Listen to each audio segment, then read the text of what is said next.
हालै हालै चिलस चाव मख्त माला गंडित द्राव यनै बूजुक आव आव तनै लूकन जू चाव वनतो अत क्या छु वनान। नमस्कार बुछुस तुहुंद अकि लटि बेयि सनिस चैनलस पे खैर मकदम तो इस्तकबाल करान। वलियो वन करो शुरू आजिक लफ्ज तो तिहुंद मतलब। आजुक गोडनुक लफ्ज छु काठ। काठ अस वनान होछ लकर युस अस आसान तथ। वन अस न अत मज खाली ज्युन आसान, अत मज अस लॉकेट लॉकेट हचि मंगर ते आसान, यानी लॉकुट चीज युस ते अस जलित हेको तथ अस काठ वनान। दोयम लफ्ज छु यपट। यपट गई सु लकरि हुंद टुकड़ युस जन दोन दांदन गर्दन पेठ अस लागान। यह ओस हलुक अख हिस्सा आसान, हल युस जन जोतनस काम ओस यिवान। त्रेयम लफ्ज छु चिलिख दिन। चिलिख दिन गयो कुन चीजस असल पट हेर बोन करुन।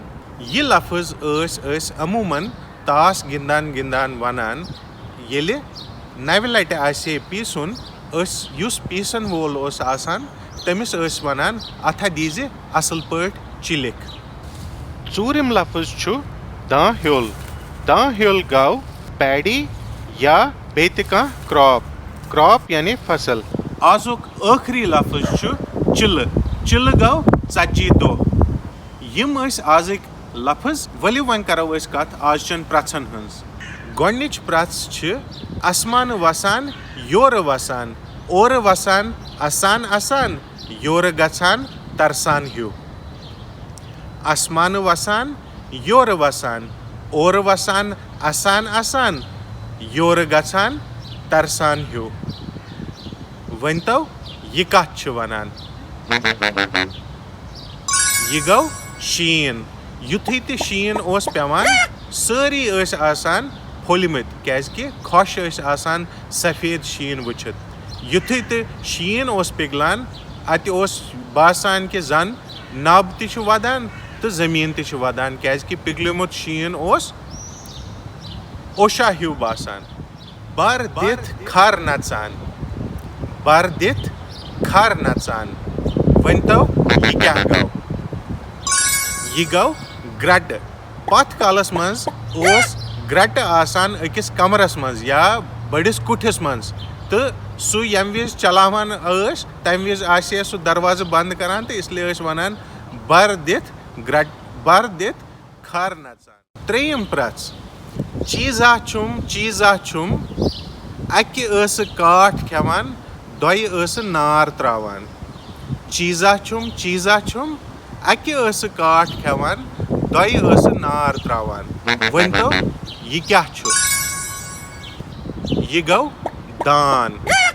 दानस चूरिम प्रथ छु होर बाल योर बाल, मंज बाग वुचमस हचिव बाल। होर बाल योर बाल, मंज बाग वुचमस हचिव बाल।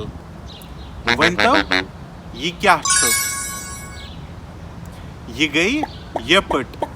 आजिच आखरी प्रथ छु हालै हालै चिलस चाव मख्त माला गंडित द्राव यनै बूजुक आव आव तनै लूकन जू चाव। हालै हालै चिलस चाव मख्त माला गंडित द्राव यनै बूजुक आव आव तनै लूकन जू चाव। वनतो अत क्या छु वनान। अत छु वनान दाह्योल। यम विज ते फसल अस चटनस खतर तैयार आसान तम विज ओस लूकन खुशी यिवान तो जू वचान। यह ब्योल युस अस ववान अस अत अस अमूमन षटजी दोह जमीन मंज लगान फलनस, इसलिए छु वनान हालै हालै चिलस चाव मख्त माला गंडित द्राव यनै बूजुक आव आव तनै लूकन जू चाव। यम अस आजिच 5 प्रथ अल्फाज। वन करतो तुम सोन वीडियो लाइक, बे दीतो कमेंटस मज 2-4 लफ्जा दरित, बे मिलो नमस्कार।